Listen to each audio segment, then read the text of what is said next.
Heureuse de vous retrouver pour ce premier atelier, toujours en direct de Nantes. La fin de l'abondance indique que nous entrons dans une période de turbulence avec de nombreuses questions qui se posent. Comment nous adapter à cette nouvelle donne? Le vivant peut-il nous inspirer pour gérer la pénurie des ressources? Notre cerveau humain est-il câblé pour nous permettre de coopérer? Deux experts vont nous éclairer, Olivier Amand et Sébastien Boller. Messieurs, c'est à vous. Bonjour à tous. Je ne sais pas à quelle hauteur il faut que je parle fort ou pas, donc on va s'écaler dès le départ. Bienvenue dans cet atelier La fin de l'abondance, le début de l'entraide et de la coopération. Je m'appelle Françoise Prat-Bernoux, je suis animatrice du Club Ardèche. Bon. Bravo Françoise.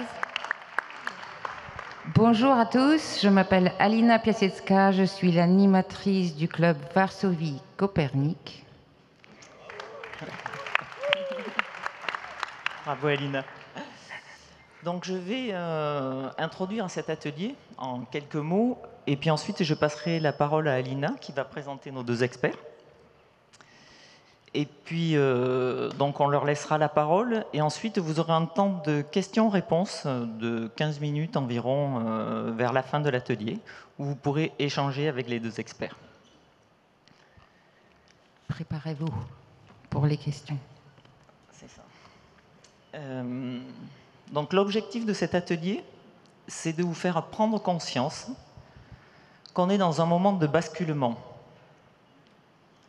On est dans un passage où nous allons de l'abondance des ressources vers l'abondance des interactions.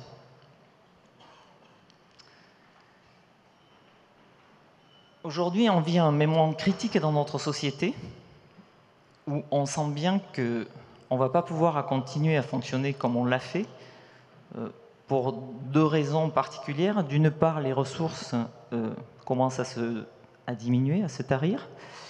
Et puis d'autre part, la surconsommation ou la consommation excessive est néfaste pour la planète. Donc on se dirige de fait vers une ère de la sobriété. Alors on a non pas plusieurs choix, mais l'idée c'est d'y aller en conscience, avec intelligence, pour pouvoir y aller peut-être en douceur dans ce changement qui semble nécessaire et vital, ou alors on sera obligé de faire ce changement suite à la diminution des matières premières, à la pénurie des matières premières. Donc la question qui est adressée ici, c'est comment on fait pour passer d'une ère où on vivait dans l'abondance à une ère où on vit dans la sobriété. Donc nos deux experts, Olivier Amand et Sébastien Boller, vont nous parler du fonctionnement du cerveau et de la dynamique de groupe, de manière à pouvoir comprendre comment on va pouvoir passer de comportements individuels à des comportements beaucoup plus collectifs. Alina. Oui, alors bienvenue à nos deux experts et merci de venir ici pour nous parler d'un sujet d'actualité aussi pertinent, aussi brûlant. Et avant de les présenter, je tiens à souligner qu'avec Françoise, on a eu un énorme plaisir à préparer cet atelier, puisqu'on a partagé des moments, de vrais moments d'humanité, et ça a été un énorme plaisir pour nous. Alors, voici Olivier Amand, expert APM, chercheur et biologiste, directeur Institut Michel Serres, et Sébastien Boller, neurobiologiste, auteur d'un ouvrage que je vous recommande beaucoup, Le bug humain, pourquoi notre cerveau nous pousse à détruire la planète et comment l'en empêcher. Sébastien, à ce jour, est un expert hors APM qui nous fait l'honneur aujourd'hui de venir et nous sommes ravis de l'accueillir ici. Olivier, je te passe la parole. Merci de l'invitation. Je vais me lever parce que j'aime mieux parler debout. Alors, je vais commencer un petit peu, d'ailleurs, peut-être que je vais vous montrer un petit diapo, en vous disant, pour démarrer, alors non, c'est juste celle-là, en vous disant, en fait, aujourd'hui, nous sommes dans l'Anthropocène. Dans l'Anthropocène. Alors, peut-être que le mot Anthropocène ne dit pas grand-chose à certains d'entre vous, mais l'Anthropocène, c'est l'âge des humains. En fait, ce qui domine sur Terre, actuellement, c'est la marque humaine. Il n'y a plus 1 mètre carré de la surface de la Terre qui ne porte pas une marque humaine. Si vous êtes en Antarctique, au milieu de la forêt amazonienne, au fond de la fosse des Mariannes, vous verrez une trace humaine. Alors, je vais vous donner juste un exemple. Le plastique, il est pratique, hein, le plastique. Le plastique, aujourd'hui, sur Terre, il n'y a plus d'eau sans plastique. Ça n'existe plus. Donc ça, on le sait très bien, hein, voilà, il y a à peu près 2 microfibres de plastique par demi-litre d'eau. Vous savez peut-être que vous ingérez 5 grammes de plastique par semaine, c'est une carte de crédit. Et donc ça, c'est vrai aussi au fin fond de la forêt amazonienne, dans les océans, en Antarctique, etc. Donc ça, c'est un petit peu ça, l'Anthropocène. Alors l'Anthropocène, c'est aussi l'ère de la performance. C'est-à-dire que l'Anthropocène, c'est le moment où les humains sont devenus très performants, très efficaces, très efficients, et en général, c'est au service du confort individuel. C'est un petit peu ça, le moment de l'Anthropocène, c'est le confort individuel flamboyant. Alors, après tout, pourquoi pas, hein, il y a eu des progrès de la médecine, des progrès voilà, du rendement, etc. Donc on peut dire que c'est très bien, mais il y a un coût. Il y a quelqu'un qui paye l'addition de cette performance, et ce quelqu'un, ce sont les écosystèmes, évidemment. Et ça, vous le savez très bien. Donc il y a beaucoup de sujets, mais je ne vais pas... voilà, il y a les pollutions, la biodiversité, le climat, la pénurie de ressources, comme ça a été dit. Donc il y a des très grands sujets. Alors en fait, si on veut aller un petit peu plus loin là-dedans, je ne vais pas vous faire la liste du constat. Hein, on peut le résumer en une phrase. Dans l'Anthropocène, la nature menacée devient menaçante.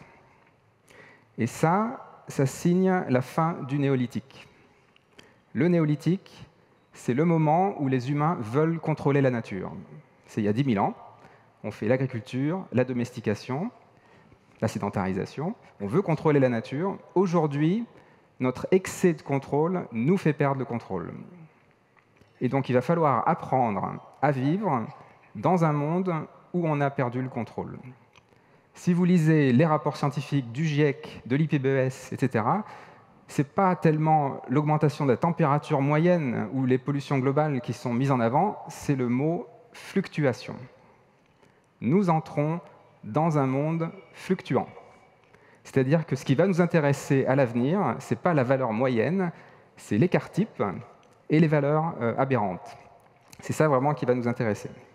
Alors, on est là aujourd'hui pour parler de ça, pour dire, en fait, la question, c'est comment habiter un monde fluctuant. Comment habiter l'Anthropocène, si vous voulez. Mais avant, j'aimerais un petit peu vous dire autre chose, c'est comment en est-on arrivé là. Et donc, on va en parler avec Sébastien, mais avant, j'aimerais faire un petit jeu avec vous pour essayer un petit peu de pratiquer ce monde-là, essayer de comprendre un petit peu comment on en est arrivé là. Alors, vous pouvez rester assis, et je vais juste vous demander de croiser les bras. Juste croiser les bras. Et regardez où sont vos doigts. Est-ce qu'ils sont à droite ou à gauche? Voilà. Okay. Donc normalement c'est 50-50 à peu près. Il y a pas de... Alors voilà, donc vous pouvez vous détendre. Et puis on le refait. Un petit coup. Alors la question c'est, est-ce que c'est du même côté? Donc en général, voilà. Oui, c'est du même côté. En général, on revient du même côté. Alors, vous pouvez vous redétendre. Et maintenant, essayez de croiser les bras de l'autre côté. Hein? Ça demande, voilà, c'est un petit peu plus compliqué, ça prend un petit peu plus de temps, il faut réfléchir, voilà. Alors, qu'est-ce que ça veut dire, ce jeu? C'est quoi les deux messages de ce petit jeu? Première chose, ce sont nos habitudes qui construisent les crises. Ce sont nos habitudes qui construisent les crises. La plupart des choses que l'on fait dans la vie, on le fait de façon inconsciente. Ce sont des réflexes. Je croise les bras comme ça. Ça, c'est le premier message. Ce sont nos habitudes qui construisent les crises. Le deuxième message, c'est qu'on peut changer. On peut changer, mais c'est un petit peu difficile, il faut réfléchir, et ça prend un peu de temps. Dans un monde en basculement, il va falloir prendre ce temps et questionner nos habitudes. Et du coup, je passe la main à Sébastien, parce que ça, c'est une affaire de cerveau. Merci. Est-ce qu'on m'entend? Oui. Merci beaucoup, Olivier. J'aime beaucoup aimer ton exemple. J'enchaînerai en disant, oui, ce sont nos habitudes, mais imaginez qu'il y ait un côté où vous croisez les bras et où ça vous procure un plaisir intense, et que de l'autre côté, ça vous cause une douleur intense. Donc, c'est-à-dire que non seulement on est gouverné par des habitudes, mais il y a des habitudes qui sont associées à du plaisir et qui sont renforcées au fil du temps. Et c'est de celle-là que je vais vous parler. La question qu'on peut se poser d'abord, c'est effectivement l'Anthropocène. Pourquoi est-ce qu'on est arrivé à une situation où l'humanité a recouvert la surface du globe avec une empreinte qui va devenir problématique? Et Olivier a parlé du néolithique et du moment où l'homme a commencé à contrôler la nature. Et il ne contrôle plus rien aujourd'hui, y compris pas lui-même. Parce que moi, ce que je veux vous inviter à réfléchir, c'est comment il se fait que nous savons parfaitement aujourd'hui vers quelles difficultés nous allons, avec effectivement ces augmentations de température moyenne et surtout ces maximums qui vont complètement dérailler. On est conscient de tout ça, et en même temps, quand il s'agit de changer de comportement, eh ben là, il n'y a plus personne. D'accord ? Des petits appels à la sobriété, on raccourcit un petit peu la douche, on mange des petits pois, enfin le reste du temps, on continue à s'acheter des téléphones et des voitures et à prendre l'avion et tout ce qu'on veut.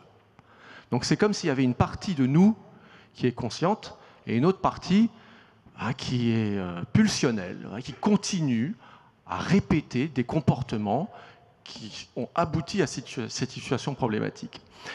Alors une fois qu'on se pose cette question, ça nous invite à regarder comment est fait un cerveau humain. Parce que c'est notre cerveau qui gère à la fois notre prise de conscience des problèmes et le fait qu'on continue à fonctionner avec des habitudes. Alors sur cette image du cerveau, on voit deux choses. On voit la partie extérieure qui s'appelle le cortex cérébral.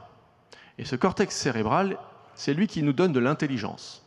C'est lui qui a fait d'Homo sapiens une espèce incroyablement performante jusqu'à effectivement contrôler l'atome, les moteurs à combustion, fabriquer des plastiques, des bouteilles, des avions, des téléphones, des antibiotiques, faire reculer la mortalité infantile, une intelligence extraordinaire. Mais malgré tout, cette intelligence, finalement, si on regarde quel sera le résultat de cette intelligence, c'est probablement de détruire une grande partie du monde vivant et de faire peser une menace sur notre propre existence. Donc qu'est-ce que c'est que cette intelligence qui n'a pas la lucidité, quelque part, de se canaliser? Bon, ça c'est le cortex. Très performant. Bon. Et ce cortex cérébral, il s'est développé beaucoup plus au fil des dernières étapes de l'évolution de l'humanité, d'Homo sapiens. Alors que si vous regardez au centre du cerveau, vous avez cet organe rosâtre, là, on dirait une sorte d'alien. En fait, c'est bien pire qu'un alien. Ça s'appelle le striatum. Alors, le striatum, lui, il est beaucoup plus ancien que le cortex. Il existait déjà chez les premiers poissons des océans du Précambrien, il y a 500 millions d'années, puis il s'est transmis jusqu'aux premiers mammifères, les premiers rongeurs, et puis jusqu'aux primates, des petits singes comme les macaques, et puis jusqu'aux grands singes comme les chimpanzés, et puis on a toujours, nous, ce striatum, qui est toujours là. Il continue à travailler. Et qu'est-ce qu'il fait, lui? Lui, il ne produit pas du tout de l'intelligence, il produit des désirs, des motivations. Et il nous pousse à adopter certains comportements en nous récompensant avec du plaisir quand on le fait, sous forme d'une molécule qui s'appelle la dopamine. C'est pour ça qu'on dit aussi que c'est le système de la récompense. Et il va nous inciter à reproduire des comportements qu'on pourrait peut-être rapprocher de ces fameuses habitudes, mais qui sont des habitudes ancrées dans notre patrimoine génétique ancestral. Parce que ce striatum, avec sa petite carotte, là, cette petite dopamine qui nous donne du plaisir, il va nous inciter à faire 5 choses. Que des choses qui ont favorisé notre survie pendant des millions d'années. Manger, se reproduire, avoir du statut social dans un groupe, minimiser nos efforts et chercher des informations. Manger, c'est évident, c'est essentiel pour survivre, donc à chaque fois qu'on mange, on a de la dopamine, et ça depuis des millions d'années. Se reproduire, évidemment, c'est essentiel pour perpétuer l'espèce, donc à chaque fois qu'on a des relations sexuelles, on a de la dopamine, du plaisir. Donc ça encourage à recommencer.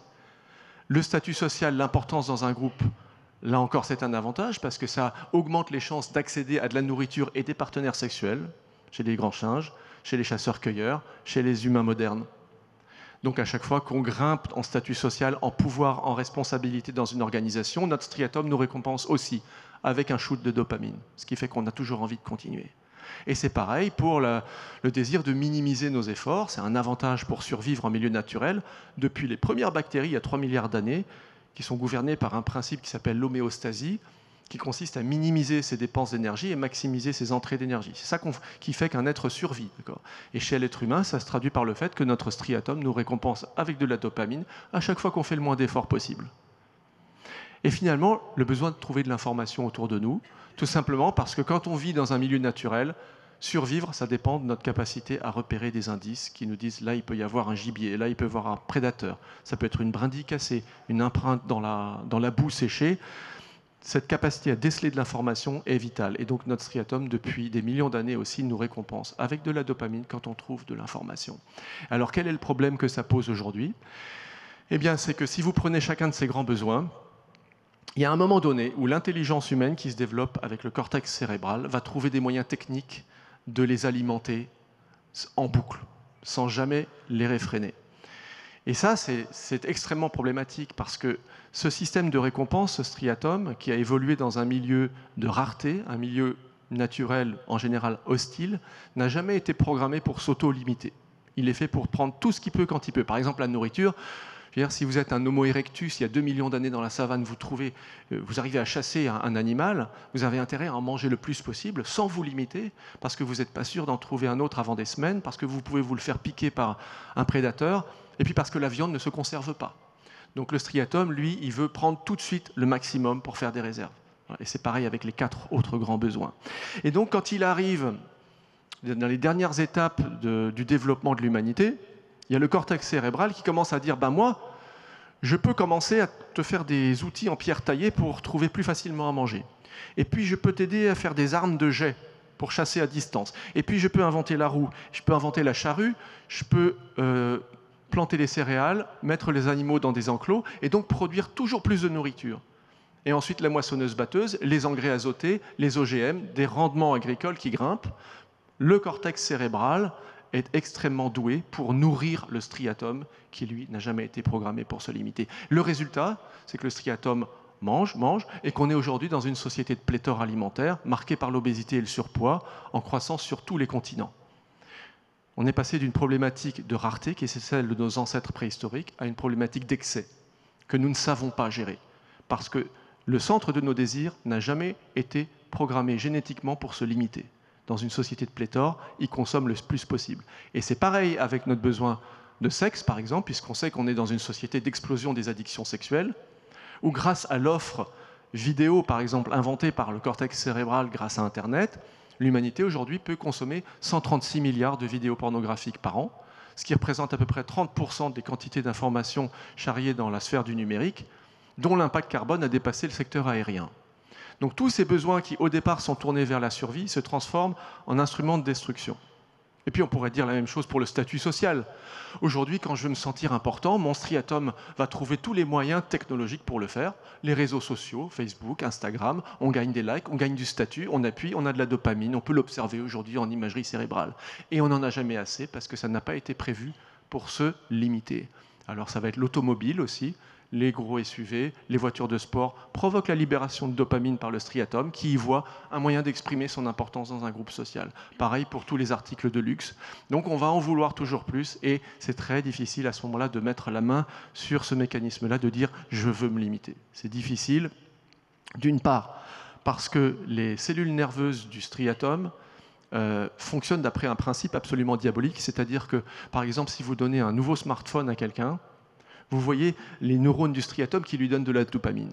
Et puis si vous remesurez les mêmes neurones un mois après, la quantité de dopamine commence à baisser. Et puis un an après, il n'y a plus rien.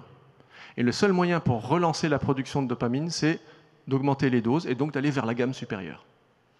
Pareil avec une automobile, pareil avec un salaire, pareil avec un partenaire sexuel. Ce système veut toujours plus. Voilà. Et comme quand même notre technique permet d'aller vers la croissance, à condition de s'endetter vis-à-vis de la planète, eh bien on le fait. Et simplement, la dette devient insoutenable. Vous savez qu'on a dépensé aujourd'hui, au mois de juillet, toutes les ressources que la Terre met 1 an pour renouveler. On vit à crédit. Notre striatum s'en fiche complètement, il va demander toujours plus. Et donc c'est ça que j'ai envie de vous faire passer, c'est que ces habitudes, d'une part, elles ont un côté routinier. C'est vrai que le fait de se reposer sur des routines, avec l'exemple des bras croisés, en soi, ça a un intérêt évolutif parce qu'en fait, les routines permettent d'économiser de l'énergie, tout simplement. Donc ça revient à satisfaire au principe d'homéostasie. Mais en plus, ce sont des habitudes qui ont été prises dans un contexte de récompense qui nous est fourni par tout l'appareil technologique qu'on a créé autour de nous. On a créé un monde qui accompagne les désirs du striatum au lieu de les contrebalancer. Et ça, aujourd'hui, c'est en train de nous emmener dans le mur. Merci Sébastien. Je vais prendre la suite en élargissant un petit peu aux écosystèmes. Est-ce que c'est vrai aussi dans les écosystèmes, cette histoire-là? Donc de l'autre côté, donc les humains regardent les écosystèmes. Est-ce que les écosystèmes sont aussi dans cette performance? Est-ce qu'ils ont finalement eux aussi un striatum? Alors si on regarde un petit peu les documentaires animaliers, on pourrait un peu avoir cette impression-là. C'est-à-dire qu'il y a toujours un lion qui va se choper une gazelle. C'est vraiment c'est un film d'horreur, hein, les documentaires animaliers. Enfin, beaucoup de documentaires animaliers. Il y a cette idée de compétition à tous les étages. Si après on lit Darwin, voilà, sélection du plus fort, du plus adapté, on va se dire, ah, bah là, c'est vraiment la compétition qui domine en biologie. Alors, est-ce que c'est vraiment ça qui domine en biologie? Eh bien, pas vraiment. En fait, il y a un verre à moitié vide et à moitié plein. En fait, il y a un peu les deux en biologie. Et alors, je vais vous prendre si vous voulez, on peut faire une expérience ensemble. Cette expérience, en fait, c'est de se balader en forêt, dans une montagne, et on va être en bas de la montagne. Donc, en bas de la montagne, les conditions sont très favorables. La température est bonne, les sols sont riches, il y a de l'eau, donc tout va bien. Et ce qu'on va faire ensemble, c'est de déraciner un arbre. On déracine un arbre. Qu'est-ce qui se passe? Vous avez tous et toutes vu ça. Quand on déracine un arbre, les arbres autour, en général, en profitent, entre guillemets. Ils font plus de branches, ils font plus de feuilles et ils bouchent la clairière. Donc, qu'est-ce que ça veut dire, ça? Ça veut dire que quand il y a abondance de ressources, les arbres sont en compétition, les uns avec les autres. Maintenant, je vais aller en haut de la montagne. On va tous en haut de la montagne. Donc, en haut de la montagne, les sols sont pauvres. Il fait très froid, il y a du blizzard, il y a beaucoup d'UV, donc c'est des conditions très dures. Pénurie de ressources. Je vais faire la même manip. Je déracine un arbre. Qu'est-ce qui se passe? Les arbres autour baissent en biomasse. Ils souffrent. Ils souffrent parce que là, vous avez enlevé un partenaire. Vous avez probablement vu ce bouquin de Wolleben pour certaines d'entre vous, mais qui est basé sur beaucoup de sciences. Les arbres communiquent beaucoup de choses entre eux par leurs racines. Il y a les champignons qui font le lien entre les arbres, et du coup, les arbres s'envoient des nutriments et des signaux les uns aux autres, et donc c'est tout un réseau de communication souterrain qu'il y a dans les forêts. Quand les conditions sont dures, quand il y a pénurie de ressources, c'est ce réseau qui prend la relève. Et donc, le message, c'est que quand il y a pénurie de ressources, il y a coopération. Et ça peut être les mêmes espèces. C'est les mêmes espèces qui basculent de la compétition à la coopération, quand on passe de l'abondance à la pénurie. Alors là, je vous dis ça pour une forêt, mais c'est vrai pour des manchots sur la banquise, c'est vrai pour des abeilles dans une ruche, c'est vrai pour les cellules de votre corps, c'est une loi générale en biologie. C'est une loi générale en biologie. Donc la bonne nouvelle, ça veut dire qu'on est bien câblé pour gérer la pénurie. On est bien capable pour gérer, on est bien câblé pour gérer la pénurie. Mais là, je ne suis qu'un biologiste, donc je vais renvoyer la balle à Sébastien pour lui demander, dans notre cerveau, comment on peut gérer la coopération? Est-ce que notre cerveau est fait pour gérer la coopération? Tout à fait, Olivier. Merci. Il n'y a pas que le striatum dans le cerveau. Il y a effectivement le cortex cérébral et à l'avant du cerveau, une partie qu'on appelle le cortex préfrontal, tout à l'avant du front. Alors ce cortex préfrontal, quand on regarde quelle est sa taille en fait dans les différents organismes vivants au fil de l'évolution, on voit qu'il y a une tendance à un accroissement de la taille de cette partie du cerveau quand on va passer par exemple de la souris au rat, du rat au tupai, qui est une espèce de petit écureuil d'Asie, et quand on va ensuite passer au macaque, puis au chimpanzé, puis à l'homme. Cette partie du cerveau ne fait que s'accroître. Et cette partie du cerveau, elle a une capacité fondamentale qui est de bloquer le striatum. Par exemple, prenez un étudiant en médecine qui doit réviser pendant des années, pendant que ses copains disent « viens prendre une bière, viens faire un baby », son striatum lui dit « vas-y, va t'amuser ». Il veut de la dopamine, il veut ça tout de suite, sans attendre. Son cortex préfrontal, lui, il a un projet à long terme. Et il va dire « non, je suis désolé, pas de dopamine aujourd'hui, et pendant 3 ans, je vais tenir le coup ». Ce que ça veut dire, c'est qu'on a une partie de notre cerveau qui est capable de résister à la pulsion de plaisir facile. Et ça, c'est fondamental parce qu'on s'aperçoit par ailleurs que cette partie du cerveau s'active beaucoup plus quand on est en groupe. Si vous demandez par exemple à un enfant de résister à un bonbon pour avoir une récompense ultérieure, il va craquer en général. Il a beaucoup de mal à résister à son striatum, il avale le bonbon. Par contre, si vous mettez les enfants en groupe de 5 ou 6, et si vous leur dites « si chacun de vous résiste à l'envie de manger le bonbon tout de suite, alors il y aura une récompense plus grande pour tout le monde plus tard », alors ils y arrivent.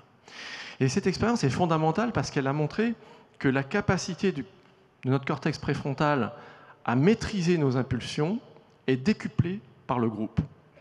Et de fait, c'est une partie du cerveau qui arrive à coopérer en bloquant nos désirs individuels. Et dans toutes les espèces animales dont je vous parlais, on se rend compte que quand il y a des groupes qui arrivent à coopérer, ça suppose pour chaque élément de faire passer l'intérêt du groupe avant ses désirs personnels. Donc il y a un équipement neuronal qui est prévu pour permettre à chaque individu de mettre un petit peu entre parenthèses son envie de plaisir individualiste pour permettre au groupe de fonctionner et d'atteindre ses objectifs collectifs. Et c'est d'autant plus vrai, évidemment, quand les conditions de ressources sont rares. Ça a été testé dans plusieurs simulations qui visent par exemple à imaginer comment on pourrait épargner les ressources en eau de la planète. Et on fait faire ça à des enfants, des adolescents, des adultes. Et quand on les fait travailler en groupe pour épargner une ressource d'eau, ils se regardent, ils s'échangent des regards, on voit leur cortex préfrontal qui commence à s'activer et ils renoncent à prendre de l'eau pour eux dans le but de la préserver pour la communauté plus tard.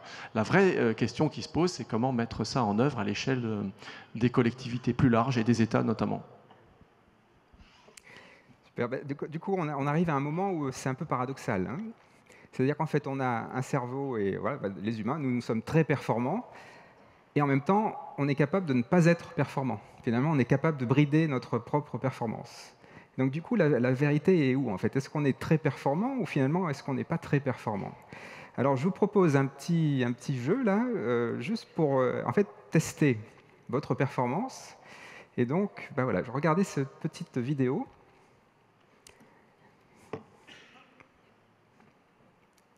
Alors, on s'est fait avoir. Hop, ça revient. Et on se refait avoir. Est-ce que vous avez tous vu le truc? Ouais, c'est un Rubik's Cube qui tourne. Et c'est, voilà, je vous l'ai dit 3 fois. Et les 3 fois, on se fait avoir. On connaît le truc. Donc c'est une illusion d'optique, comme vous pouvez voir. Une illusion d'optique, on nous montre l'illusion d'optique. Et quand même, notre cerveau se refait avoir. Donc ça, c'est un premier petit indice pour dire qu'on n'est plutôt pas très performant. On n'est pas très malin. On arrive à se faire avoir par quelque chose de vraiment très grossier, quoi. Alors, est-ce que c'est général, ça? Est-ce que les êtres vivants ne sont pas très performants?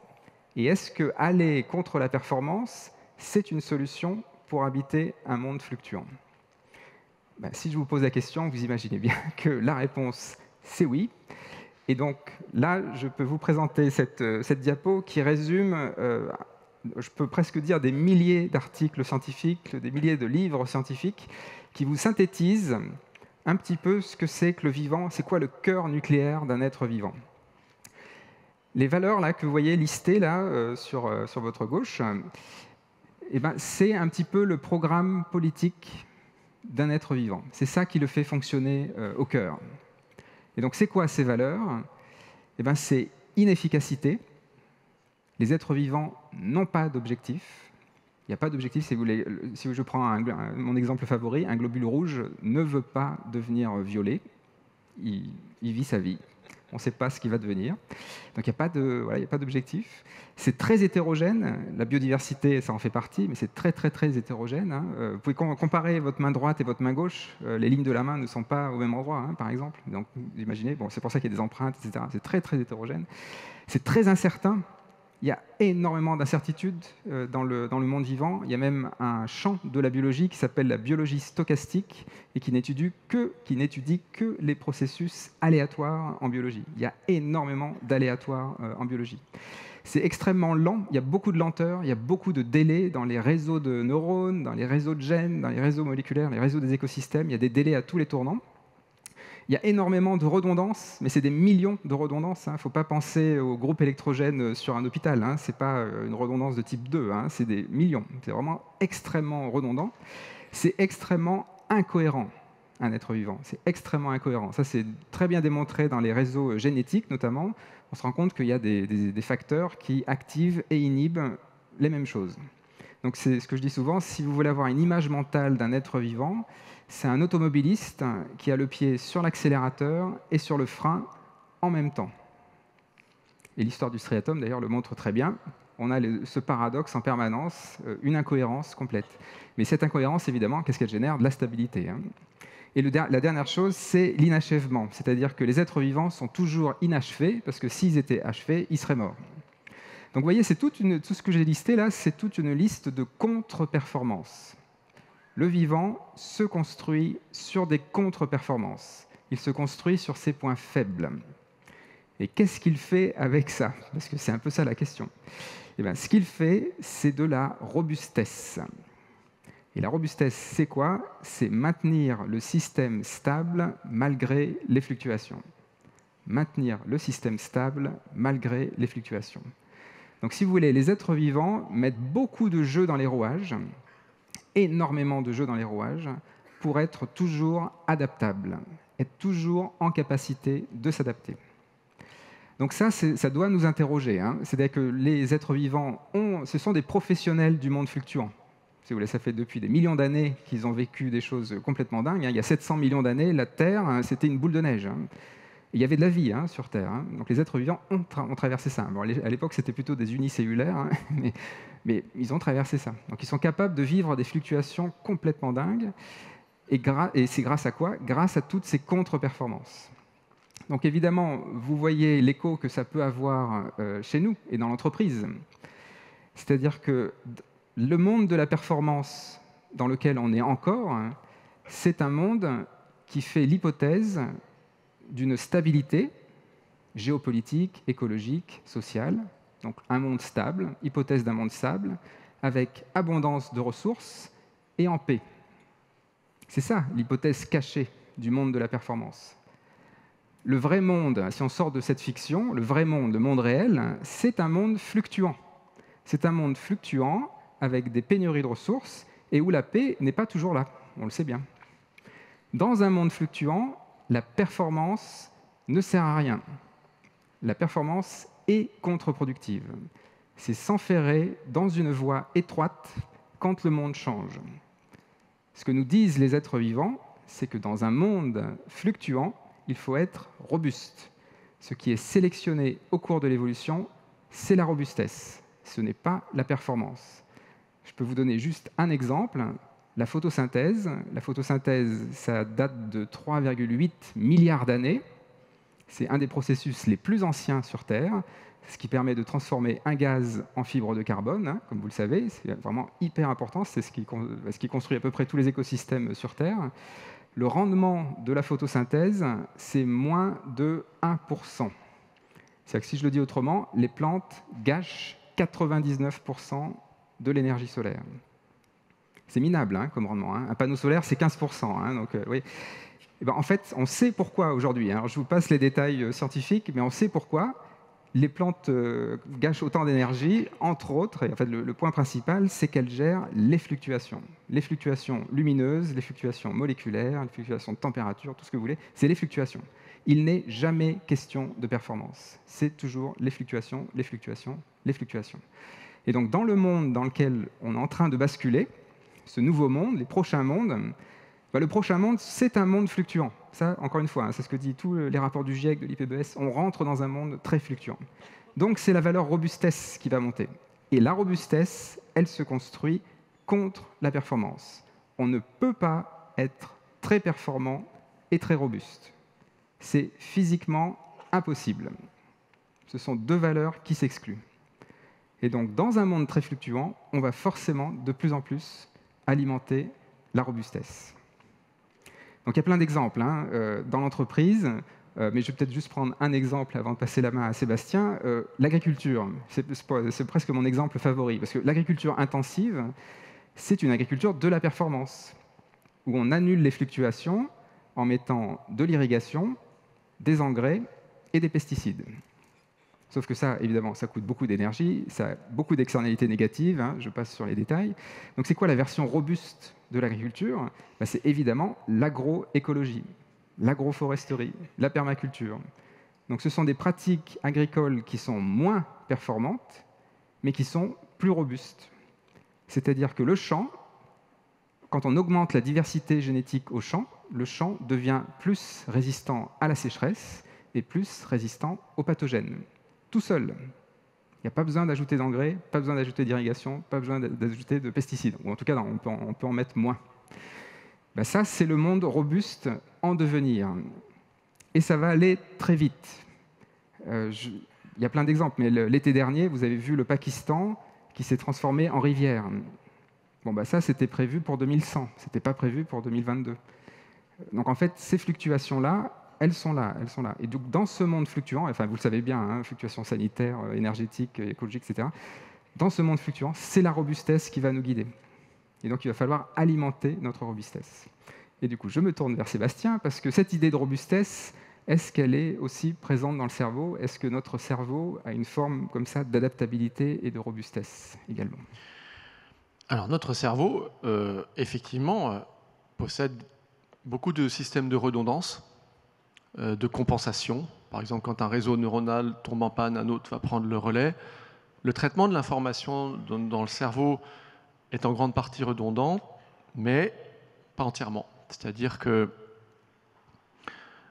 si on reprend les caractéristiques qu'on voyait sur ta slide, elles sont frappantes, parce que quand tu dis que le vivant est fondé sur l'inefficacité, l'hétérogénéité, l'incertitude, la lenteur, si on prend les caractéristiques de l'humain, c'est presque l'opposé.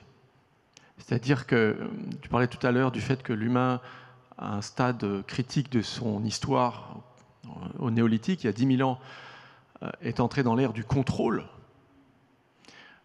D'une part, il faudrait se demander si ça a été d'un seul coup l'apparition de la pulsion de contrôle chez l'homme ou si elle était antérieure.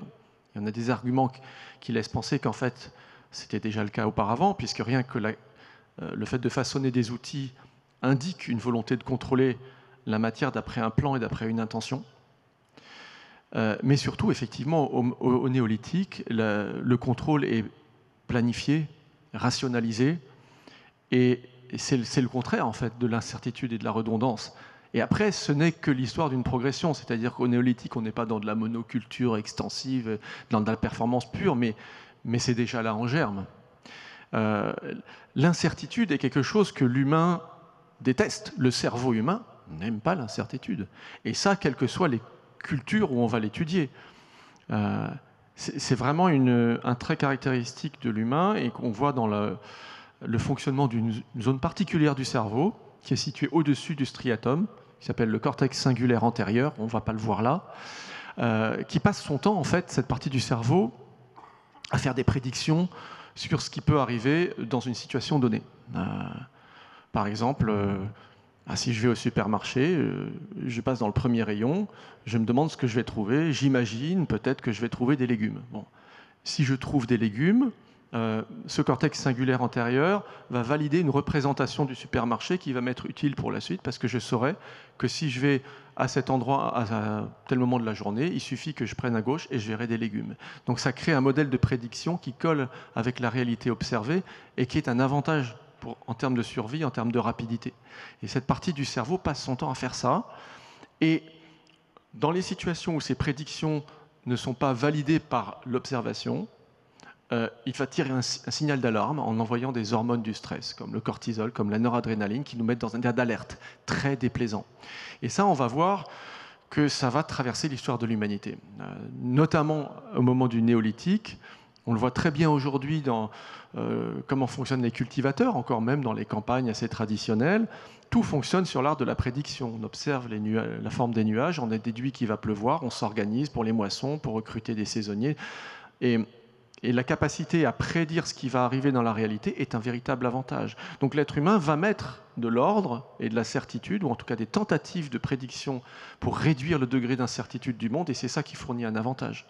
C'est tellement fort que ça va traverser même l'histoire des civilisations, puisqu'on sait que la pulsion de divination dans les civilisations antiques va faire en sorte que vous avez même carrément des ordres de prêtres qui vont être institués pour essayer de deviner l'avenir à partir de signes qu'on va lire dans les entrailles des animaux, dans le vol des oiseaux. L'esprit humain fonctionne toujours en essayant de restreindre le champ des possibles pour s'organiser de manière la plus efficace. Et ça lui a réussi.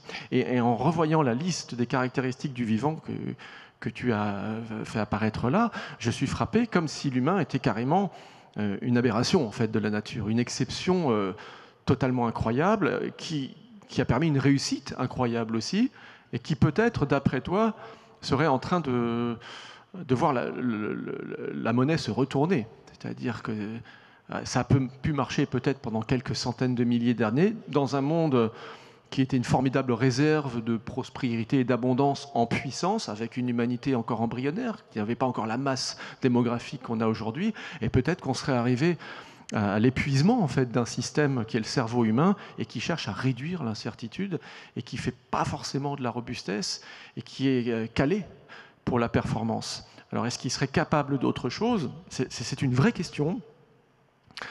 Alors je ne sais pas si on peut assimiler la robustesse avec la coopération. En tout cas, en termes de coopération, le cerveau humain est très très bien équipé, ça oui. Alors je ne sais pas si le don du cerveau humain pour la coopération peut aller jusqu'à la robustesse. Je ne sais pas ce que tu en penses. Alors moi je suis assez optimiste. Je vais peut-être juste montrer cette photo-là pour revenir dans l'entreprise, parce qu'en fait, quand on regarde bien, pour moi, en fait, les humains ont déjà basculé de la performance à la robustesse. Alors, j'imagine bien que certains d'entre vous doivent se dire « Oui, mais moi, j'ai un fonds d'investissement, ils sont toujours dans la performance. Hein. J'ai des clients, toujours, hein, ils veulent de la performance, c'est-à-dire le moins cher, le plus vite. Hein. » Donc c'est vrai, il y a ça, on est dans ce monde-là. En fait, on est dans la croisée des chemins. Quand il y a un basculement, les deux mondes sont présents ensemble. Donc évidemment que c'est ce monde-là. Mais par contre, il y a beaucoup d'exemples où on voit le basculement qui a eu lieu.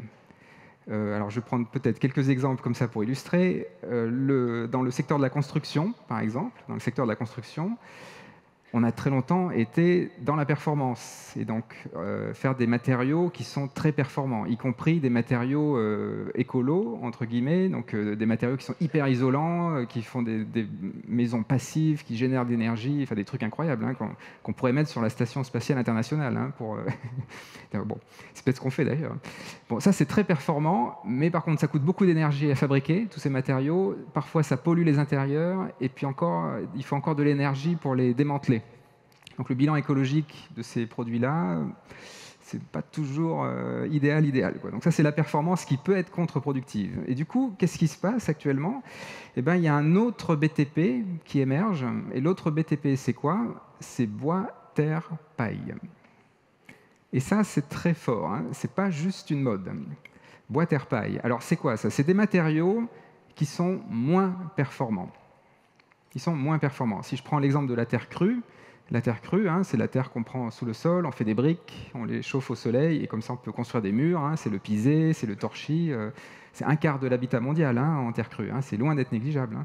C'est des matériaux qui sont pas très performants parce que si de l'eau rentre dans le mur tombe. Vous voyez, c'est pas hyper performant. Mais par contre, il y a beaucoup de robustesse. La robustesse, où est-ce qu'elle est? Elle est en fait au niveau social. C'est-à-dire que construire une maison en terre crue, c'est assez simple. C'est des protocoles qu'on peut partager. Donc on peut faire, quand on fait une maison en terre crue, on a des qualités thermiques, des qualités acoustiques, il faut un toit bien étanche, hein, évidemment, parce que sinon ça ne marche pas. Mais une fois qu'on fait ça, on peut faire de la robustesse sociale, parce que du coup on peut partager les protocoles, on peut faire de l'insertion sociale, et si on partage les savoir-faire, on fait de l'éducation. Vous voyez, en fait, c'est de nouveau la richesse des interactions, la richesse de la coopération, qui l'emporte sur la performance.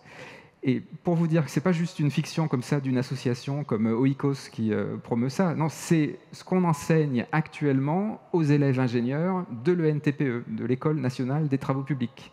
On les forme au bois, à la terre crue et à la paille. Aujourd'hui, il y a 30 ans, ce n'était pas le cas. Oui, le basculement. Il y a plein d'autres cas comme ça, hein. Les sciences citoyennes, par exemple. Les sciences citoyennes, pendant très longtemps, les chercheurs, comme nous, là, on était dans nos labos, assez loin de la société. C'est toujours un peu le cas, hein, quand même, mais un petit peu loin de la société. Aujourd'hui, ce qui se développe beaucoup, c'est les sciences citoyennes. C'est-à-dire qu'on remet des citoyens à la table à dessin avec les chercheurs. Les citoyens ne sont pas là pour valider des projets qui sont en train de se terminer. Ils sont là pour poser les questions avec le chercheur. Donc ils sont là pendant tout le processus de recherche. Donc c'est plus lent, c'est plus hétérogène, c'est plus situé. On ne va pas publier dans les meilleurs journaux internationaux, mais par contre c'est très robuste, parce que là on rapproche science et citoyens. Et vous savez qu'on en a vraiment fondamentalement besoin aujourd'hui. À l'heure des fake news et compagnie, c'est un point clé, hein, ça, les sciences citoyennes. Bon, il y a plein d'autres exemples, je ne vais pas trop m'étendre là-dessus. Et donc, qu'est-ce que je voulais dire d'autre? Oui, voilà. Donc, en fait, il y a un point peut-être sur lequel on peut insister, c'est le fait que si on veut aller dans la coopération et dans la robustesse, il y a un point sur lequel il faut passer plus de temps, c'est sur les questions. Il faut ralentir pour passer plus de temps sur les questions. En général, et ça c'est très bien pour l'APM, parce que l'APM c'est une école du questionnement. Donc quand on passe plus de temps sur les questions, en fait, pourquoi c'est si important? Notre cerveau a tendance à prendre des raccourcis hein, et à aller rapidement à la réponse. Très souvent, en fait, quand on pose un problème, c'est qu'on a déjà une solution en tête et on essaye de trouver le problème qui va avec. Hein. C'est un peu le cas général, ça. Alors, s'il faut ralentir, ça veut dire qu'il faut aller un petit peu contre son cerveau, comme dirait Gaston Bachelard, et du coup, trouver les moyens de ralentir et de ne pas trop vite aller à la réponse. Et donc, il y a plein de protocoles. Et il y en a un que vous connaissez bien, c'est le CODEV. Le CODEV, c'est un protocole de ralentissement pour passer plus de temps sur la question. Donc, c'est un protocole qui va contre la performance pour faire de la robustesse. Et dans ce cas-là, la robustesse, c'est quoi? C'est être sûr d'apporter la bonne réponse à la bonne question. En général, on apporte la meilleure réponse à la mauvaise question. C'est ça le cas général. On en crève hein, de ce truc-là. Hein. On apporte la meilleure réponse à la mauvaise question. Avec le CODEV et avec d'autres protocoles de ralentissement, et bien là, on identifie d'abord la bonne question. C'est ce que disait Einstein. Hein. Si j'avais 1 heure, je passerais 55 minutes sur la question, 5 minutes sur la réponse. Ben ça, c'est de la robustesse. OK. Alors, je ne vais peut-être pas trop m'étendre. Peut-être juste pour, avant de conclure complètement et qu'on ouvre à la discussion, sauf si tu veux rebondir, Sébastien. Ou pas? Ou si vous voulez rebondir. Ouais. Oui, la question de la lenteur... C'est absolument au centre de la problématique existentielle dans laquelle on se trouve. C'est-à-dire que si on reprend l'organisation de notre cerveau, qu'est-ce qui fait qu'on continue à émettre 10 tonnes de carbone par habitant en France, 50 au Qatar, 30 aux États-Unis, alors qu'on connaît les conséquences à long terme? Le gros problème, c'est que c'est comme si notre conscience du monde qui va advenir en 2100, et dont un ministre récemment admettait que ce serait à plus 4 degrés de température moyenne, autrement dit, je ne sais pas, 52 ou 53 degrés à Paris en été, cette conscience de quelque chose qui est très probable, c'est-à-dire que s'il y a bien une science qui s'est avérée toujours exacte au rendez-vous, c'était les projections des scénarios d'évolution du climat du GIEC depuis plusieurs décennies, c'est-à-dire qu'on va vers ça, on le sait. Qu'est-ce qui fait que malgré cette anticipation du futur, on n'est pas capable aujourd'hui de dire on change tout de suite, d'accord ? Et là, le problème, c'est qu'on tombe sur le fait que ce qui détermine mon envie d'agir, mon envie de consommer quelque chose, mon envie de voyager, mon envie de m'amuser, de changer d'habit, c'est la dopamine. Ce n'est pas de l'intelligence, d'accord ? C'est cette dopamine qui vient du striatum, et le striatum, lui, est aveugle à la profondeur du temps. C'est une structure nerveuse qui n'intègre pas la dimension temporelle. Donc quand on espère changer en se projetant vers un futur très inquiétant, ça ne parle qu'à notre intelligence abstraite, ça ne parle pas à notre désir. C'est en ça que nous sommes mal faits. Il y a un bug dans le cerveau humain. Et comment on fait avec ça ? Alors ce qui se passe concrètement, je ne sais pas, moi c'est ce que j'appelle le syndrome de la côte de bœuf. C'est-à-dire que mes collègues, mes amis, sont très sensibilisés au climat, on en discute pendant des heures, on va au restaurant, puis là il y a le menu qui arrive, et puis il y a une bonne côte de bœuf. Et puis on se regarde avec des petits coins d'œil enclins, on se dit allez bon, ça ne va pas changer la face du monde, et puis on arrêtera plus tard, on peut encore en prendre une pour la route. Et ça montre vraiment le gros problème de cette relation au temps, c'est que notre désir se situe souvent dans l'instant. Donc on craque pour des choses qui nous font plaisir tout de suite. Ça peut être la nourriture, ça peut être de l'alcool, ça peut être la cigarette, ça peut être plein de choses, ça peut être les achats impulsifs. Et tout ça, ça fait en sorte que finalement, toute offre commerciale aujourd'hui d'un nouveau produit qui va proposer les choses rapidement va avoir un avantage économique énorme. Je veux dire, l'essor, par exemple, des services de livraison à domicile dans la journée, mais c'est monstrueux, ça a fait la première fortune du monde, c'est pas pour rien. C'est-à-dire que vous avez d'un seul coup des milliards de striatomes qui se jettent là-dessus, parce que notre réflexe primaire, c'est de ne pas attendre. Notre cerveau n'aime pas la lenteur. En tout cas, notre cerveau de reptilien, si on peut dire, même si cette expression est contestée. En tout cas, ce cerveau-là, ce striatum, ce système de récompense, veut tout de suite, il n'aime pas patienter. Et donc, ça donne une société qui va vers l'accélération. Ce qui a été décrit par un sociologue qui s'appelle Hartmut Rosa, qui a décrit secteur par secteur, décennie par décennie, depuis la révolution industrielle, le fait que tout va toujours plus vite, qu'il n'y a rien à faire contre ça. Au niveau global, il y a une flèche du temps qui va vers l'accélération des modes de production, de consommation et de perception subjective des rythmes de vie. Voilà. Et donc c'est inévitable compte tenu du fait que nos désirs sont situés dans l'instant. Et c'est en ce sens-là que réintroduire de la lenteur, c'est l'enjeu, moi je retombe toujours là-dessus, c'est l'enjeu crucial. Le jour où on va se libérer de cette attirance pour le plaisir immédiat, tout va changer. Notamment, par exemple, dans l'éducation, parce qu'on peut avoir des enfants à ce moment-là qui seront intéressés par peut-être une présentation d'un professeur qui prend du temps avant d'en retirer quelque chose, plutôt que de se jeter sur une vidéo d'un influenceur qui va libérer de la dopamine en un quart de seconde. La bataille de l'avenir se situe dans ces quelques minutes où il faut arriver à transporter le plaisir de l'immédiat vers le différé. Et le problème, c'est qu'on voit aujourd'hui qu'à force d'avoir tout toujours plus vite grâce à la technologie, eh bien, les parties du cerveau qui permettent de patienter ont tendance à se réduire, à s'atrophier. Et donc, on est d'autant moins capable d'attendre, d'autant moins capable d'aller vers la lenteur. Et je pense qu'il faut véhiculer ce message, parce que ce qui se passe avec cette dynamique-là, de dialogue entre une société technique et un cerveau qui a cette faiblesse-là, ça aboutit à une situation qui est l'exact contraire de ce qu'il nous faut. Il faut qu'on pense l'avenir lointain, et notre écosystème technologique réduit notre cerveau à une feuille de cigarette située dans l'instant présent.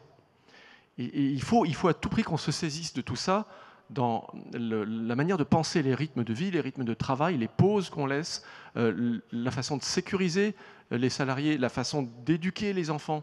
Parce que le temps sera ce qui nous fera passer de cette situation où nous sommes des incontinents cérébraux à une situation où on pourrait aller vers la lenteur et vers ce que tu décris. Et je pense que là, ça s'emboîte et qu'on commence à avoir un objectif et peut-être des conditions nécessaires à remplir. Sébastien, c'est bon, on m'entend. Tu dis qu'il faut aller vers la lenteur et il y a plein de gens qui sont conscients de ça, mais quels moyens techniques, qu'est-ce que tu pourrais nous donner comme élément pour aller vers la lenteur justement ?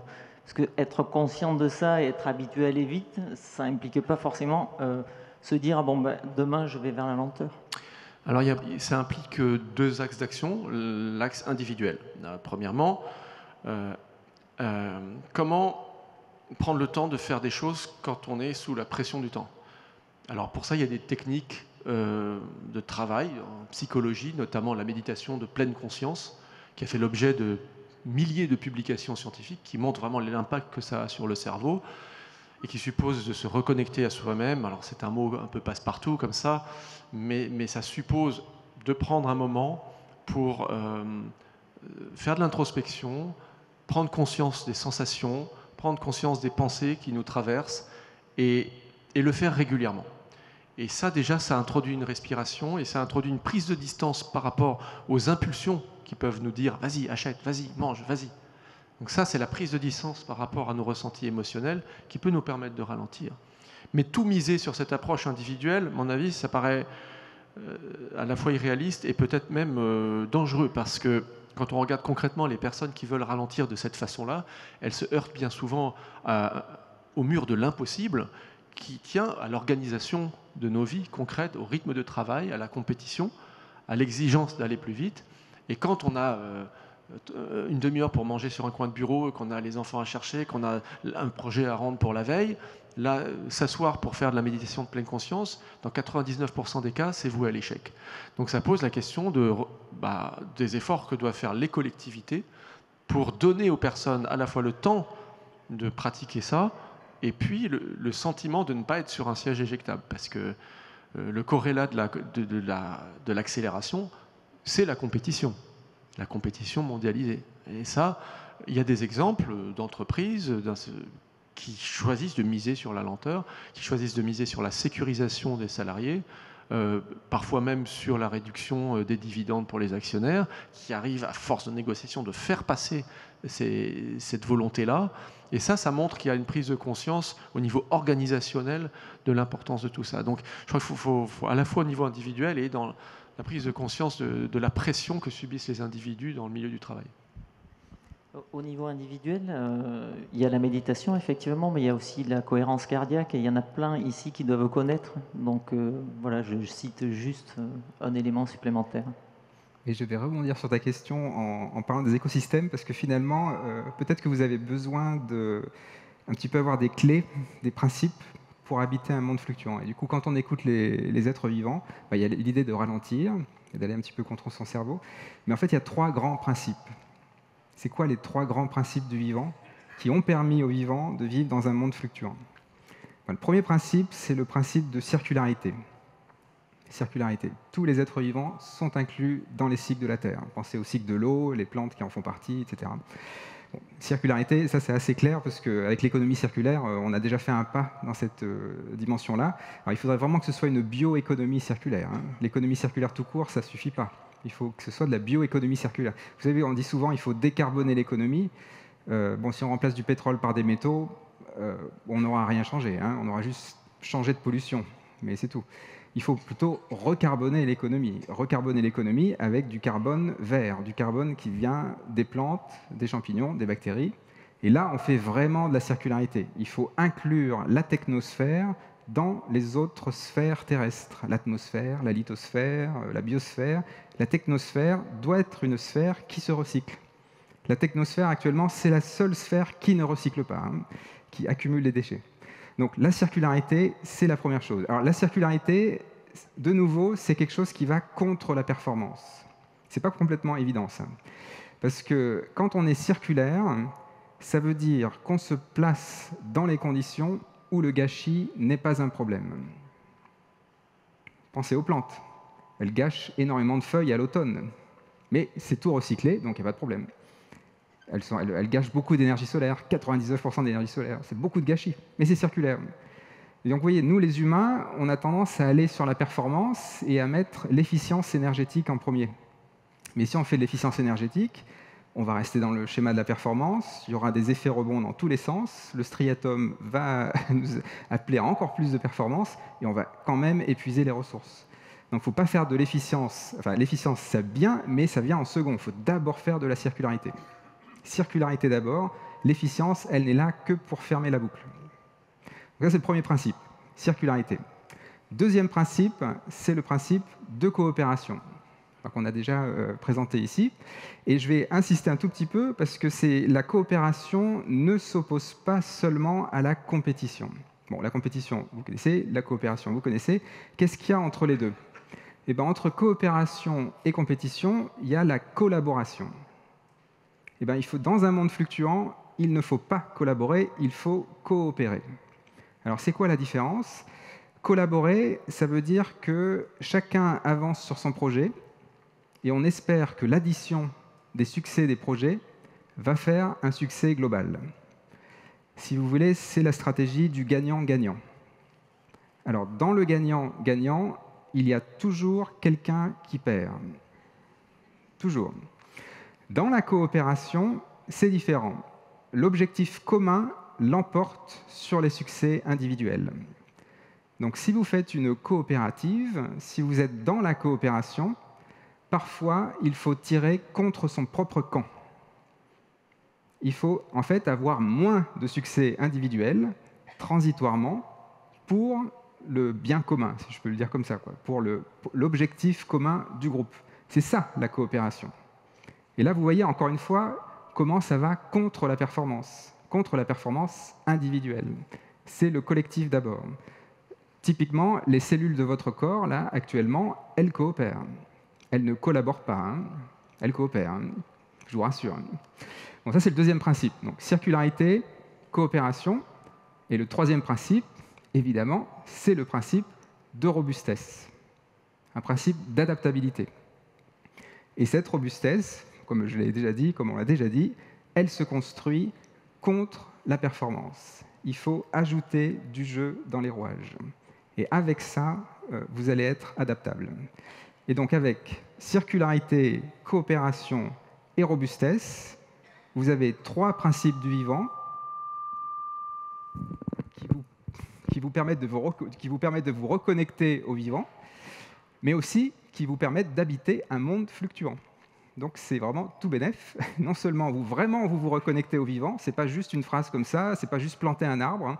C'est vraiment dans ces processus, dans ces procédés, dans ces organisations, se reconnecter au vivant et utiliser ces principes pour habiter un monde fluctuant. Alors peut-être pour terminer, avant qu'on arrive aux questions, un petit jeu, parce qu'on a parlé, j'ai parlé de coopération, on a parlé de coopération, donc un petit jeu, et donc je vais le tester avec vous. On va essayer ensemble de coopérer et de faire une action ensemble, là, tout de suite. Alors, je vous donne les consignes. Les consignes, c'est que je vais dire 1, 2, 3, clap, et après, on clap. Ça va? Et alors, on essaye de faire un truc, un clap bien synchrone, hein, que tout le monde entende, que tous les 113 autres ateliers entendent le clap qui a lieu dans le XXL, quoi. Alors, c'est parti. 1, 2, 3, clap.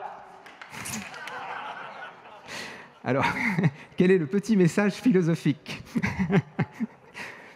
Le petit message philosophique, c'est qu'en fait, on prête attention aux actes et pas aux paroles. Donc, c'est l'exemplarité.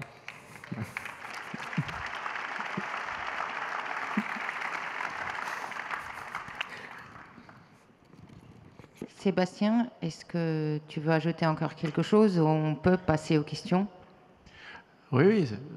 En fait, la direction que tu nous montres, c'est finalement renoncer à de la rentabilité et de la performance pour aller vers quelque chose de biocirculaire où finalement il y a du gâchis, donc où on va dire le confort de vie quand même diminuerait pas mal, non? Hein, bon. Et moi, la question que je me pose, c'est quel est le ressort humain qui permet de faire passer la pilule, finalement? Qu'est-ce qui fait qu'on supporterait de vivre avec moins de confort dans cette robustesse biocirculaire? Et ça rejoint ce que tu dis, parce que les études en anthropologie montrent un fait marquant chez l'être humain qu'on qualifie de coopérateur conditionnel. Et ça veut dire que l'être humain est capable de faire des sacrifices énormes, à condition d'être persuadé et d'avoir des gages d'assurance que les autres membres de son groupe font les mêmes sacrifices. Ça, la coopération conditionnelle, ça s'observe partout, surtout dans les situations difficiles, de pénurie, de guerre, de tout ce qu'on veut. les individus sont capables d'aller très loin dans le fait de renoncer à leur confort de vie, de renoncer à des avantages matériels, quand il y a l'assurance que les autres font de même. Et ça passe par de la transparence, ça passe par l'assurance qu'il n'y a pas des passe-droits, des privilèges, ça passe par une forme d'égalitarisme, et ça passe par l'exemplarité. Donc vraiment, et on peut aller très loin comme ça, il y a beaucoup d'exemples. Mhm. Et alors, puisqu'on a dit que les bonnes questions, c'est ce qui est le plus important, on peut passer des paroles aux actes. Et je vous invite à poser les questions à nos experts. Ceux qui veulent poser la question, la personne qui veut poser la question, je vous demande de vous lever et poser la question. C'est super, hein, merci. Tous les deux, là, c'est vraiment génial. Donc, si j'ai bien compris, la biosphère, l'atmosphère, la technosphère, il y en a peut-être d'autres comme ça. Il y en a une sur laquelle j'aimerais vous entendre, c'est la noosphère. La fameuse noosphère chère à Teilhard de Chardin. Est-ce que ça vous inspire ? Pas trop, non. Qu'est-ce que tu impliques par la noosphère ? Noosphère ? Alors, tel que l'avait imaginé Teilhard de Chardin, la noosphère, c'est une sphère donc, qui entoure le globe et qui est l'ensemble des pensées des êtres vivants. Tu vois ? Et donc ça a été matérialisé par Internet, hein, le web. Maintenant, on voit physiquement cette noosphère. Mais est-ce que ça vous inspire quelque chose ? Est-ce que la noosphère devrait être inclus dans la biosphère comme le reste? Enfin, en tout cas, je voyais un intérêt à en parler par rapport au cerveau. En tout cas, ce que je peux dire, c'est que le côté immatériel n'échappe pas au principe qu'on vient de discuter aujourd'hui. C'est qu'en fait, la circularité, la coopération, la robustesse touchent aussi à l'immatériel et à l'esprit, finalement. Donc, je vais prendre un exemple tout simple, c'est l'éducation. L'éducation, c'est la transmission des savoirs, c'est typiquement ce qui est immatériel, c'est multiplier les savoirs. Dans un monde de la performance, on a inventé une école de la performance, et donc une école du burn-out, de la compétition, où en fait on n'apprend plus à apprendre. L'école de la robustesse, l'école qui vient, c'est une école de la coopération. Et en fait, elle existe déjà. Hein. En France, ça existait, ça s'appelait l'école mutuelle en 1747. Et c'était une école où il n'y avait pas de profs, ou s'il y avait des profs, ils ne faisaient que poser des questions. D'ailleurs, ça ressemble un petit peu à l'école 42, hein, ou zone 01 à Rouen. Enfin, il y a d'autres écoles comme ça, où en fait, il n'y a plus de profs. Mais alors, qu'est-ce qui se passe ? Donc, les élèves se posent des questions entre eux, ils font équipe, et le prof n'est là que pour poser une question, donc en fait c'est eux qui vont chercher la réponse. Donc c'est de la pédagogie active, et donc en fait là c'est un écosystème, donc pour reprendre l'expression, ce serait une sorte de noosphère locale, où les enfants vont eux-mêmes chercher l'information, et donc ce qui se passe c'est que vous savez c'est de la pédagogie active, donc quand vous allez chercher vous-même l'information, ça reste pour la vie, donc ça c'est de la robustesse vraiment des savoirs, les savoirs restent. Les enfants ont un moment de reconnaissance tous les jours à l'école, parce qu'ils ont le rôle du prof, ils vont apprendre des choses aux autres. Et la troisième chose, c'est évidemment, c'est une école de la coopération. Ils vont apprendre à travailler en équipe. La coopération, ça s'apprend, hein. C'est pas quelque chose qui tombe du ciel, ça se travaille sur le temps long, hein. C'est sur le temps long. Et donc ça, là, on retrouve tout, hein. La circularité, la coopération, la robustesse, mais sous une forme immatérielle. J'ajouterais peut-être que c'est à ça que vous pensiez, mais dans une perspective teilhardienne, la noosphère décrit l'émergence et la progression en fait au fil de l'évolution de la conscience en fait et du mental. Voilà. Alors dans son esprit, j'analyse ça plus comme une vision assez dualiste, c'est-à-dire qu'il y a le corps et l'esprit. Si on prend une vision naturaliste, on constate effectivement que l'évolution des êtres vivants va vers une complexification des cerveaux et que le degré de conscience parallèlement augmente aussi. C'est-à-dire quand on regarde la complexité d'un cerveau d'un rongeur, d'un oiseau, d'un primate, effectivement, les structures cérébrales qui permettent de développer la conscience augmentent. Et l'émanation culturelle des pensées, des construits mentaux se développe aussi de façon exponentielle. Mais la noosphère, aujourd'hui, pour un neuroscientifique, c'est une émanation de la neurosphère, si j'ose dire, c'est-à-dire des cerveaux.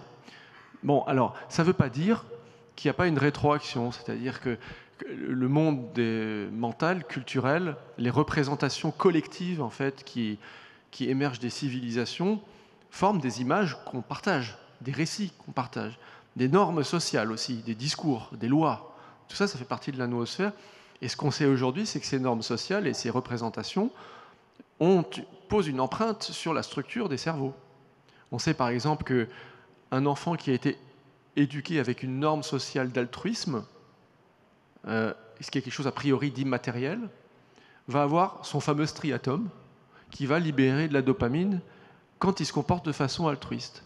Et donc ce qui est intéressant, c'est toujours de penser le monde des représentations sociales comme en interaction continue avec la structure biologique des cerveaux. Et ça, c'est quelque chose qui a beaucoup progressé depuis Teilhard de Chardin, même si ça n'invalide pas forcément ses analyses. Mais en tout cas, depuis Descartes, qui lui disait il y a le corps d'un côté, l'esprit de l'autre. Non, chaque modification d'une molécule dans un neurone d'un cerveau se traduit par une modification d'un élément de la noosphère et vice-versa. Bonsoir, je m'appelle Arnaud, je suis de Bordeaux. Tout à l'heure, Patrick Franceschi nous a dit qu'il fallait écouter notre intuition, donc passer par peu de questionnement. Vous faites plutôt l'éloge de la lenteur et du questionnement, donc je suis un peu perdu. Pour me rassurer, est-ce que vous pourriez me démontrer que l'intuition et la lenteur, ça ne s'oppose pas forcément? Oui, tout à fait. Les études scientifiques en neurosciences, en psychologie sociale, en psychologie expérimentale sur l'intuition révèlent une chose vraiment extrêmement claire, c'est qu'effectivement, le cerveau est capable d'intuition très puissante qui se révèle sous forme d'insight instantané uniquement chez des personnes qui ont développé une expertise extrême, le fruit d'un long travail sur un domaine précis. Ça a été étudié chez les joueurs d'échecs, ça a été étudié chez les physiciens, chez les mathématiciens.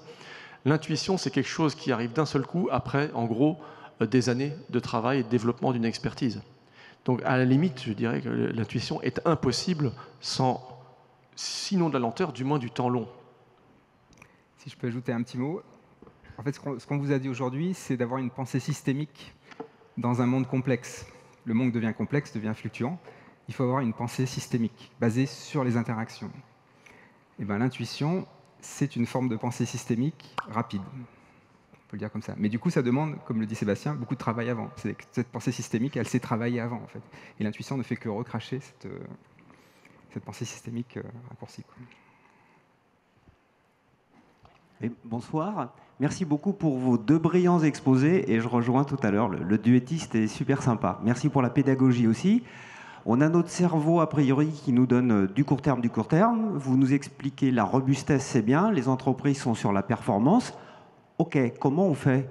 Est-ce que vous pourriez nous donner 3 clés pour un chef d'entreprise pour les nuls qui permettent de dire quand on repart, on va pouvoir mettre de la robustesse et essayer de garder l'autre un peu serré? Ok, alors en effet, je vais vous proposer une méthode opérationnelle. Ça s'appelle la santé commune. Alors d'ailleurs, pour info, à l'Institut Michel Serres, on a écrit un manifeste pour une santé commune qui va sortir aux éditions Utopia en mai, donc vous pouvez creuser un petit peu l'affaire. Mais je vous le résume très rapidement. Donc imaginez, vous avez un projet. Vous avez un projet, la première chose à faire, c'est de faire un test de robustesse sur la question que vous posez. Donc de nouveau, c'est ralentir sur la question, être sûr que vous posez la bonne question. Donc comme je disais, il y a plein de méthodes, le codev, c'est une façon de faire. Les artistes aussi. Les artistes, ce sont des professionnels de la fabrique de la question. Parlez à des artistes. Vous savez la phrase de Pierre Soulages, c'est ce que je fais qui m'apprend ce que je cherche. Les artistes, ils font d'abord pour savoir ce qu'ils cherchent. Ils fabriquent une question. Donc, vous avez un projet, parlez à des gens très différents, faites du codev, parlez aux artistes, impliquez-les dans le projet, le ou là dans le projet. Vous avez une bonne question. Vous avez fait votre test de robustesse sur votre question. Alors maintenant, on va lancer le projet. Alors ce projet, il doit ticker un certain nombre de cases. Il doit ticker la case santé humaine, santé mentale et physique. Il doit ticker la case santé sociale, santé des systèmes sociaux. Et il doit aussi ticker la case santé des milieux naturels. Les 3. Si votre projet ne tique que 2 des 3 santé, ça ne marchera pas. Ces 3 santé-là, c'est finalement ça, hein, dans le monde fluctuant qui vient, c'est la santé au sens élargi, comme ça, qui fait sens. Donc vous avez ces 3 santé-là. Votre projet, il tique les 3 santé. Santé humaine, santé sociale, santé des milieux naturels. Sachant qu'évidemment, la santé humaine dépend de la santé sociale et que la santé sociale dépend de la santé des milieux naturels. Donc ça, c'est interdépendant. Dans la santé des milieux naturels, votre projet, il doit alimenter la santé de l'eau, des sols et de la biomasse, des êtres vivants. Les 3 sans exception. Les 3 sans exception. Donc là, vous avez tické 6 cases. Bon, déjà, votre projet, là, il est adapté au monde qui vient. Il est ancré sur Terre. Ce n'est plus un projet extraterrestre, c'est un projet terrestre. Quand vous avez fait ce projet-là, ce n'est pas fini. Il faut encore faire un test de robustesse sur le projet. Alors, le test de robustesse, c'est quoi? Vous avez votre projet, vous avez plein de paramètres dans tous les sens. Eh bien, faites fluctuer un des paramètres d'un facteur 10, d'un facteur 100. Est-ce que votre projet tient toujours? C'est ça, si c'est un monde fluctuant, il faut le prendre au sérieux, hein, l'histoire du monde fluctuant. Hein. Si le monde fluctue, eh ben, il faut faire fluctuer les paramètres. Donc ça fluctue. Alors vous pouvez faire un autre type de test de robustesse qui est plus extrême, hein, c'est par exemple l'état est défaillant. Est-ce que si l'état est défaillant, mon projet tient toujours? À quel point il dépend des subventions, etc., enfin, ou de certaines infrastructures, etc. Donc forcément, vous allez avoir un projet qui va être robuste. Si vous passez ce test de robuste-là, là, c'est vraiment le cas extrême. Vous n'êtes pas obligé d'aller jusque-là, hein, mais c'est voilà, ce que ça fait fluctuer. Et à la fin, qu'est-ce que vous avez? Vous avez un modèle économique. Vous avez inversé la place du modèle économique. C'est-à-dire qu'aujourd'hui, dans le monde de la performance, le modèle économique est la contrainte d'entrée. On a plein d'idées. Le modèle économique est un entonnoir qui nous réduit les possibles, et à la fin, on a un business plan. C'est ça, hein, le monde actuel. Dans le monde de la robustesse, c'est beaucoup plus intéressant. Vous avez toujours plein d'idées, vous les faites passer par cet entonnoir, mais l'entonnoir, il est à l'envers, finalement. Et à la fin, vous avez des modèles économiques. Alors, il y avait sur la diapo l'exemple de Pocheco, là, qui était présenté. Là, Pocheco, c'est une boîte qui fait des enveloppes à Lille, ou pas très loin de Lille. Et ils ont décidé de faire ça, finalement, de faire une forme de santé commune totale. Donc, ils font pousser des plantes pour dépolluer les solvants, ils récupèrent les plantes pour faire leur chauffage, ils récupèrent les abeilles qui sont récupérées par les pompiers de la ville, ils ont des hôtels à abeilles sauvages, ils font de l'agroécologie avec les paysans du coin. Enfin, c'est des interactions dans tous les sens. Santé, santé humaine, santé sociale, santé des milieux naturels, eau, sol, biomasse. Ils n'ont aucune subvention de l'État. Et c'est une entreprise qui fait des enveloppes. Le marché économique de l'enveloppe baisse de 6% par an. Ils n'ont aucun problème de recrutement et ils n'ont aucun problème de chiffre d'affaires. Comment font-ils? Donc, évidemment qu'ils vendent des enveloppes, mais en fait, ils sont allés tellement loin dans leur stratégie d'interaction comme ça, de coopération, circularité, robustesse, que c'est devenu un démonstrateur. Aujourd'hui, ils accompagnent 350 entreprises à habiter le monde fluctuant qui vient. Et du coup, aujourd'hui, Pocheco, ils gagnent de l'argent en accompagnant les entreprises, et leur activité, c'est devenu un démonstrateur. Vous voyez l'inversion qui s'est passée, quoi. Donc c'est un exemple. Après, évidemment, c'est vous les experts de vos entreprises. Mais le principe, peut-être un mot que vous pouvez garder comme ça, c'est souvent on dit qu'il faut optimiser. Alors si vous voyez le mot optimiser, il faut vous demander qu'est-ce que je fragilise. Quand on optimise, on fragilise. Dans un monde fluctuant, on ne veut pas trop fragiliser, hein. On veut faire de la robustesse et du coup, on ne veut surtout pas optimiser. Enfin, vous avez vu la liste des principes du vivant, c'est tout sauf de l'optimisation. Voilà, je ne sais pas si ça répond, mais ça donne une première clé, quoi.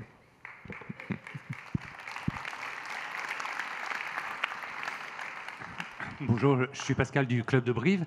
Olivier, on a bien compris le principe de coopération en cas de pénurie de ressources.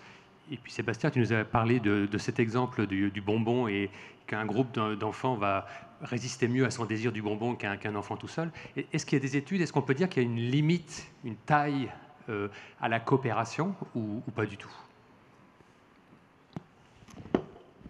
Alors, il y a une taille critique pour la capacité des êtres humains à former des groupes avec des relations personnalisées.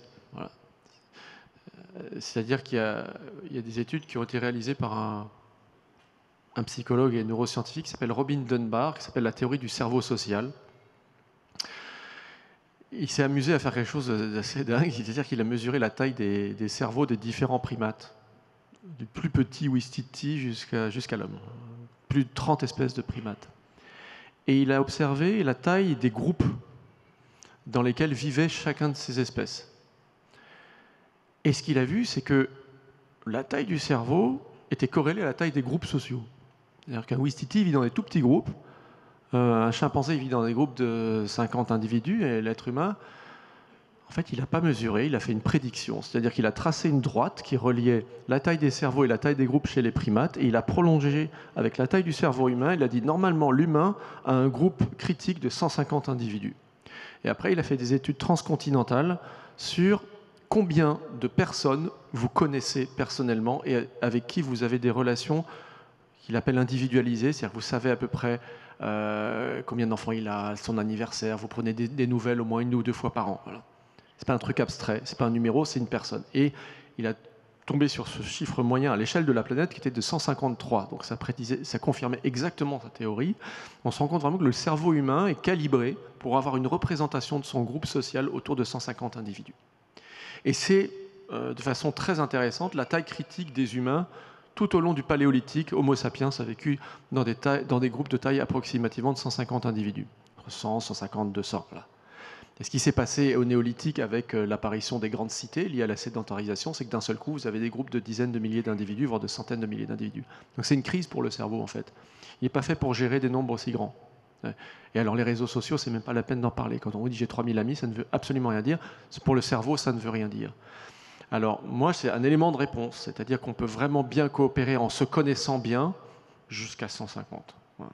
Après, comment on peut transposer ça avec l'idée d'une ramification? C'est-à-dire que vous pouvez avoir des entreprises de milliers de personnes où il y a à chaque fois des intermédiaires qui font en sorte que les équipes ne dépassent pas ce nombre critique. Et comment on peut ensuite créer des mécanismes de coopération, entre entités, entre plusieurs groupes. Ça, pas explorer ça, mais au moins il y a cette donnée anthropologique de base, voilà, qui fait qu'il faut la garder en tête. Il ne faut pas imaginer que 1000 personnes puissent vraiment avoir des liens proches, personnalisés pour coopérer au sens vraiment le plus émotionnel du terme.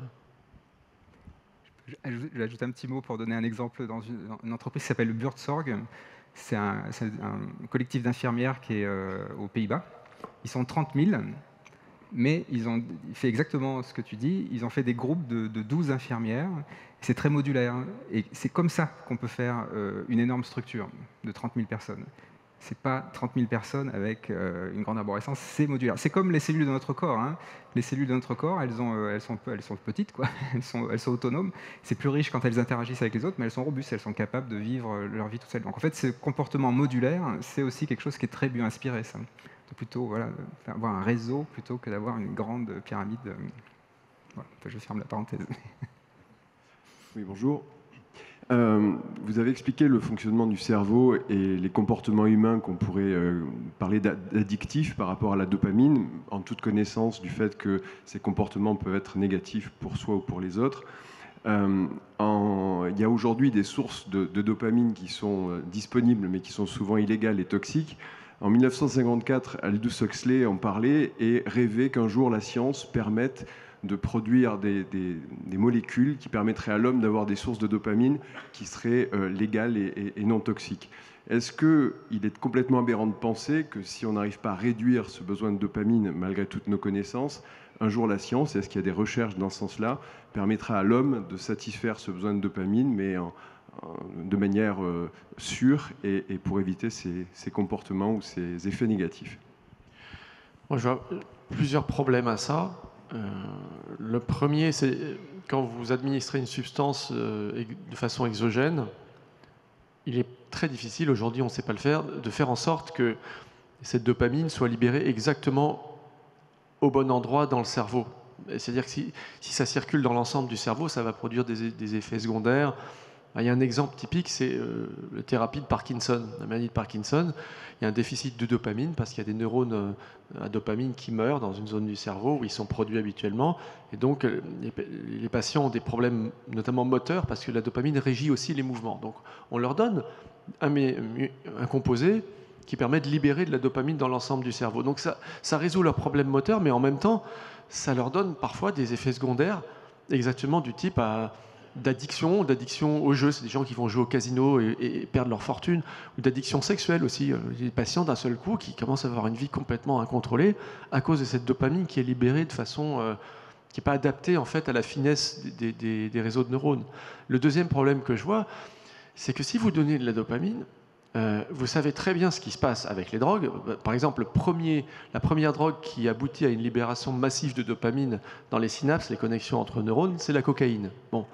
Eh ben, c'est extrêmement sujet au mécanisme de tolérance. C'est-à-dire qu'il y a des doses qui, au départ, produisent un effet énorme, et puis il en faut toujours plus, à cause du mécanisme dont je vous parlais tout à l'heure. C'est-à-dire que ces neurones-là sont sujets à un mécanisme d'habituation. Au début, ils libèrent, et puis après, ils libèrent plus, il faut augmenter les doses, augmenter les autres. Donc Aldous Huxley n'avait peut-être pas pensé à ça, et il aurait probablement créé une humanité qui aurait demandé des doses de médicaments sans cesse croissantes, jusqu'où ? Jusqu'à l'overdose, je ne sais pas. Donc, par contre, c'est intéressant quand même de penser comment avoir cette dopamine. Et par exemple, on a maintenant 20 années de recherche en neurosciences qui montrent que la pratique de la musique libère précisément de la dopamine dans le striatum de façon massive. Des choses aussi bêtes que ça. Donc si tout le monde faisait beaucoup de musique et trouvait du plaisir, d'ailleurs, vous verrez rarement des... Si les musiciens, parfois, ont des problèmes d'addiction. Enfin, j'ai dit une bêtise.